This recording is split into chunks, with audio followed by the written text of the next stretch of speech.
Hello. 1 week later, it is May 29th, and this is Paul Glumaz, 44-year activist with the LaRouche political movement. And the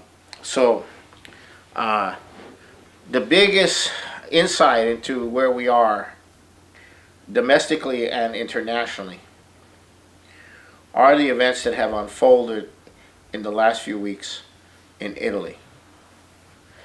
Italy exemplifies not only the process that's going on in the US in a certain way, but exemplifies the situation in every country that has been under the control of the international financial system, of the London-centered offshore global casino system. All the nations that have subscribed to too big to fail, too big to jail, all the nations that have modified their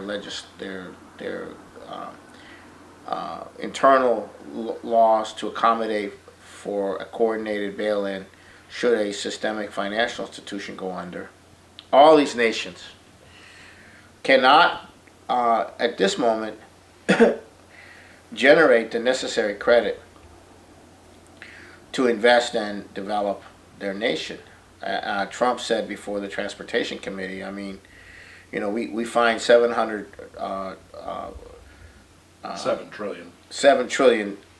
trillion dollars to fund these wars in the Middle East, and yet we can't, you know, fix a road or build a bridge or build a railroad or anything like that. So what does that mean? That means that your country is not yours. It belongs to the international financial community. It belongs to the British system.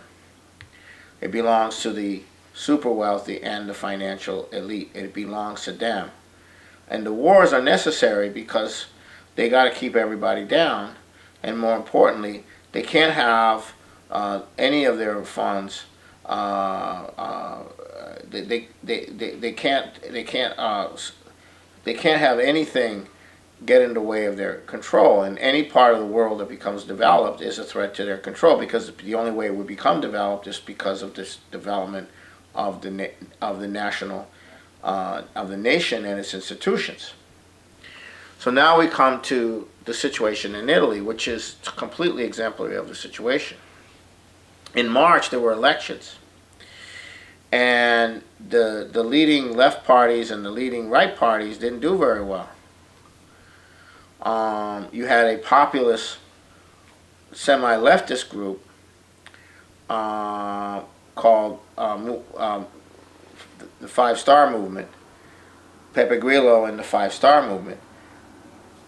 And then you have a northern Italian party centered in the industrial area called Lega Nord. And between them, they had enough votes and enough seats in the parliament to be able to form a government. But for approximately 2 months, every effort was made to prevent that from happening. Every effort was made from the financial community to keep the Five Star Movement from forming a coalition government with Lega Nord. Nominally, one is left and the other one is right, but they have two policies which they agree on, which in economics. One is implementing bank separation or Glass Steagall equivalent, and the other one is implementing a state credit system for funding the infrastructure. And the third, and part of that is to exempt the capital budgets, that is money spent on infrastructure, from the debt, from the operating debt budget, from the budget, which would then free Italy from the criteria that they had that was imposed on them, were only 3% of, they were only allowed a 3% deficit in their budget. But if investing in infrastructure is not part of the budget, but part of a capital budget, which is separate, then they don't have this problem.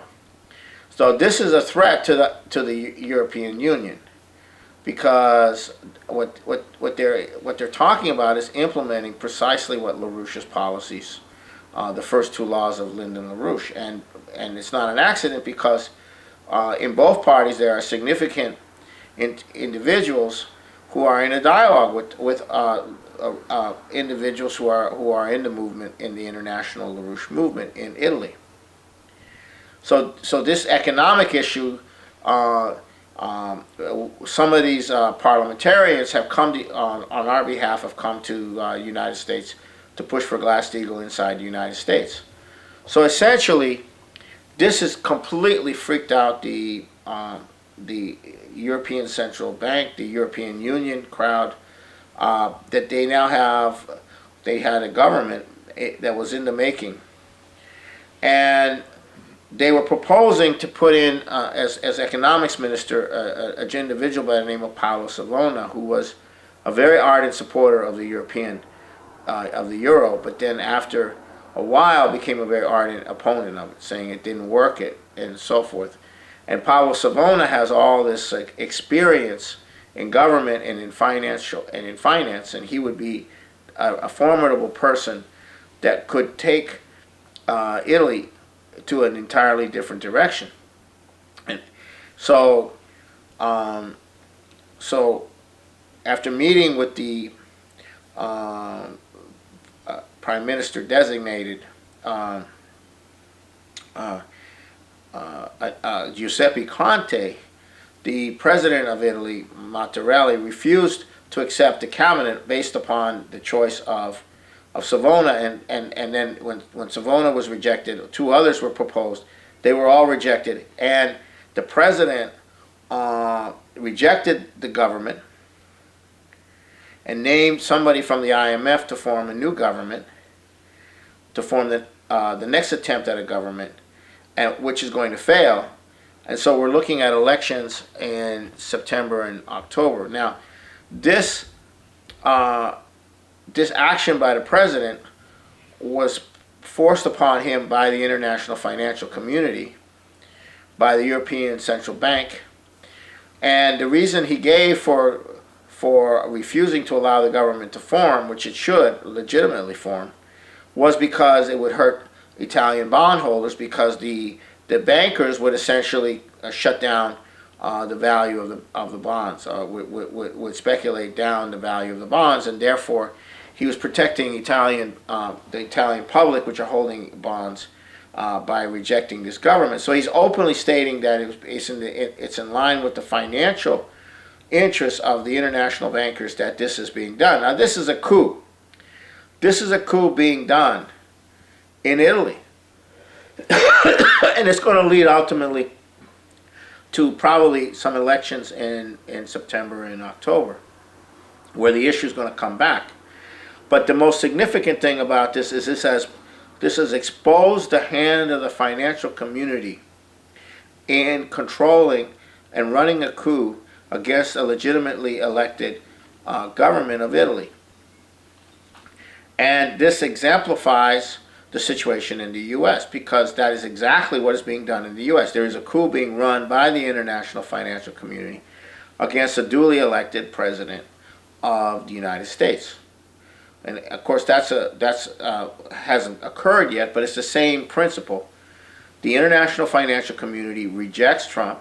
The international financial community rejects the Lega Nord M5 star coalition. Now, so much for all the democratic values and all the platitudes and about our values and democracy versus tyranny and all this stuff. It's all BS. They ran a coup, an unconstitutional coup. If Trump is impeached, or if Trump is destroyed by this unconstitutional coup, then you don't have a presidency anymore. You don't have a constitution anymore. So similar situation is developing in Italy. So this is very interesting, because it tells you how serious the financial crisis is. Because if they're willing to throw a coup to protect the international financial system, then you know that we're at the end. We're at the end of this financial system, because that's why they're doing it. They're not doing it because they want to show their hand. They're showing their hand because they have to.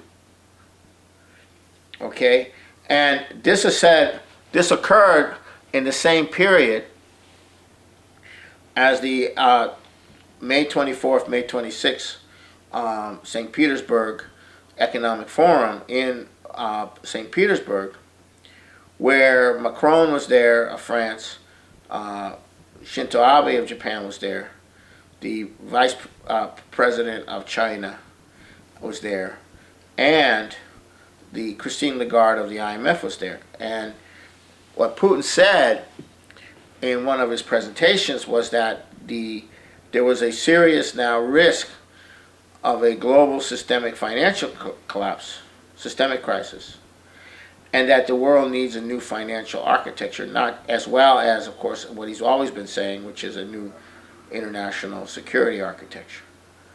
So what does this mean? This means that Vladimir Putin, the president of Russia, for the first time is indicating in this public way that there's a severe problem coming in the financial system, that it can no longer be sustained. And you can no longer continue to depress the population, impose austerity, give them no hope, and continue to have legitimate governments. So you have to overthrow what the people democratically have elected. You have to overthrow that, because the people are no longer going along, and therefore you have to overthrow it. This is the essence of fascism. You have to overthrow. Democracy is good as long as you are using it for the negative policies. But when the negative policies reach a certain point and you're no longer popular, what do you do to keep an unpopular government from coming in, a popular government from coming in to change things? Well, you direct the FBI, you direct, you pick out the potential leaders well in advance, and you take them down, and so forth and so on. You create a climate of fear, and so on and so forth. And that's been going on in the U.S. since the assassination of Kennedy, and even before. So now you have a popularly elected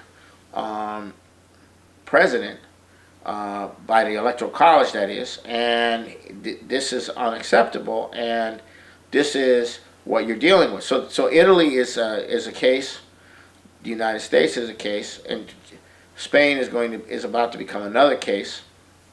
These are so-called Western democracies that exist in the western part of the world, in the transatlantic part of the world, and by doing this, they're exposing that their whole narrative is fraud. The whole narrative of why they're out to get the Russia, which is a totalitarian state, which is not, and China, which is a totalitarian state because they don't have democratic values and they don't respect human rights. Yeah, like pulling people out of poverty is terrible, and it's a violation of human rights. That's what they're really saying. That's what China's doing. And that's a violation of human rights. What right do you have to say that it is a good thing to pull people out of poverty? Who gave you the right to speak for a poor person? Maybe the poor person wants to remain in poverty. How dare you impose your will and impose your idea of the good on people that maybe like being poor? Maybe they like it that way. Maybe they just don't have the wherewithal to get out of poverty, and you're trying to impose upon them your vision of pulling all of humanity out of poverty, or all the people out of your country out of poverty. How dare you? That is an extreme arrogance on your part. That's like you know what's right for people. That's one side of it. And the other side of it is no, any intervention that you make will be worse than if you do nothing. The least government is the best. Let the magic of the marketplace, let the invisible hand, the invisible hand knows better what's good for everybody. If you let everyone do their own thing and you let everyone follow their own instincts and you let the markets, and so everybody's going around saying, well, the markets will punish Italy. The financiers are going to punish. Who are the markets? They're the international bankers. That's who the markets are. And they're going to punish Italy. And the people will, after they've been punished by the international bankers, they will understand that these policies are not right because the markets decided that those policies are not right. And that's the system, right? And so you have essentially the same thing in the U.S. You know, the markets should decide. What right have you, a president or an elected body, to say that you represent the people and you know what's right for them, and you know that they need economic development and that they need high-speed rail and they need nuclear power and they need fusion power in the future, and you know we need to improve people's living standards. Well, you know that's terrible. That's an extreme form of white male privilege and arrogance and all of that. You know, and who cares? Why should you care about poor people? What, are you a bleeding heart liberal? You know, well, you know, those people have to learn to work hard. Those people have to learn to make it on their own. And if they can't make it on their own, then maybe God, you know, didn't give them the right genes. You know, that's the mentality. I'm telling you, that's the mentality that those are the polarities of the mentality that you're getting from this environment here. And what are the Chinese saying? Chinese are saying the purpose of government is to serve the people. Gee, that's communism. The purpose of government is to serve the people.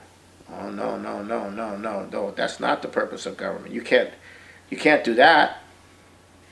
The purpose of government is to serve the people, is to promote the general welfare for ourselves and our posterity. That's in our Constitution, by the way. No, it's not. That's the preamble that has nothing to do with the Constitution. Scalia, as Scalia will tell you, and all these other Supreme Court justices will tell you, the preamble was just something they put on top of it. It's like when you gotta go to the text, right? The preamble, that's just window dressing. You know, so the preamble is very clear. You know, the purpose of this Constitution is to promote the general welfare for ourselves and our posterity. Well, what right have you to decide what's good for future generations? You don't have that right. You know. So this is the mentality that we're dealing with. Well, not everybody in the world agrees with that. The Italian people don't agree with that. The American people, for the most part, don't agree with that. And many peoples all over the world don't agree with that. So what you're starting to get right now is an increasing revolt everywhere in the world. You saw it in Brexit. You saw it in the Trump election. You're seeing it in Austria. You're seeing it in many different places. And so this brings up the whole problem of the financial situation. And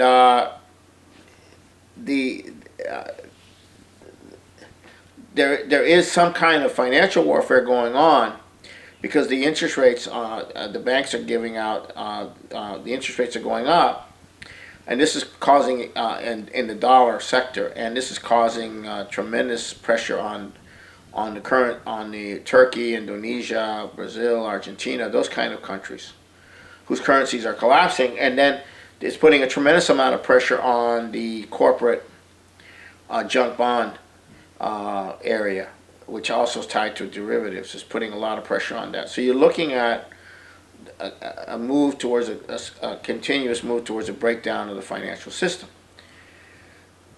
Now this comes to the whole question of how do you get out of that? Well, that's what the Lega Nord and the M5 Star movement, you know, is talking about. They're talking about what? They're talking about Glass Steagall, which is what we're talking about. They're talking about creating the credit. Who gives a darn if all this financial paper gets wiped out, as long as you can protect the population, as long as there's money there to finance what is needed for the population. You know, and what they're trying to say is, no, if you don't bail us out, then it's all over. There will be chaos and mass mortality and so on and so forth. And we're saying, no, if we separate you from access to the commercial banking part of the system, then the commercial banking part of the system can function without being used to leverage all the speculation. Then we have credit in the real economy. You know, banks can make loans to the commercial sector, and then you bring in public credit, and then you have the potential to actually have some serious infrastructure, to get some high-speed rail. And then the Chinese are talking about bringing in, and the Japanese too, about bringing in trillions of dollars of obligations the U.S. has to them for trade imbalances over many years, and for the purchase of U.S. bonds that they're holding, to come back with that as credit to rebuild. But why would they want to come back and put that in as credit to rebuild if it's all if one, they're not being allowed to do that, and two, Wall Street doesn't want that. Wall Street doesn't want the credit tied up in the real economy. Because as soon as you start developing, then all the credit shifts into the real economy. And the real economy means the end of Wall Street, the end of the City of London, or at least the power that exists there. So they're out to cause as much chaos in the world, keep everybody off balance, keep the entire world from being able to develop, because that's the only way they see that they can sustain their financial bubbles, their financial system. And then when the bubbles collapse, you know, they create another bubble, you know, and they want to keep that going. And everything has to go to that. All new money created by central banks has to go to bail out the system. All whether it's in the form of direct, primarily it's in the form of toxic financial instruments being used as collateral for credit from the central banks. It's called quantitative easing. But all of that's now in deep jeopardy. And what's going on in northeastern Asia around Korea is profound, because what's happening is Japan is working with Russia. Japan is working with China. China is working with South Korea. These are things that never happened before. Russia's working with South Korea. And what are they doing? They're setting it up so that the situation in North Korea is resolved. You know, it's not about the nuclear weapons or the ballistic missiles. They're trying to set it up so that they can massively develop that region, which would totally transform the economies of Japan, South Korea, and North Korea, and China, and that part of Russia. That part of China and that part of Russia. And this is what's on the table. And Donald Trump seems to be in favor of that. And once that is established, then there's no need to have the military presence in that part of the world. And believe me, that is sending a shockwave throughout the institutions. What? We're not going to have our troops there. We're not going to be setting up a first strike from North Korea on nuclear first strike capability on North Korea against Russia and China in that part of the world. What? What? You're going to let that happen? And then what happens then? Then the control of the international bankers over the world through these hotspots will decline. And then they won't be able to hold anything together. So what the ultimate threat besides nuclear war, if they can get Trump to do that, but they probably can't, is the systemic breakdown of the financial system. But when you break the system, when the financial system breaks down, then what is the problem? The problem is, from the standpoint of the people behind this international banking system, the European oligarchy, the British oligarchy. The problem is that a government can use the crisis to establish the very policy that will allow them to come out of it and actually develop, like Franklin Delano Roosevelt did, or like Lincoln did. So they're terrified that they don't have control over the United States government at this point. Now, that doesn't mean that Donald Trump has a lot of control over the U.S. government either. The issue of who controls the U.S. government right now is up for grabs, and it is a battle that's going on, and that's what's happening. But it's a battle that's been continuing now for well over a year and a half, or almost a year and a half. And now what's happening is it's turning out that Donald Trump, long before he got the nomination, they were already setting up a sting operation to be able to trap him into a Russian thing, that they were actually colluding, sending spies in and setting up a trail to entrap him into a Russian situation. So this is coming out. So this is where we are, and it's an incredible situation. What's going on in Italy is a mirror of what's going on in the U.S. right now. And what's going on in Italy and the U.S. is a mirror of what could very well be going on in many of the Western European nations, many of the transatlantic nations.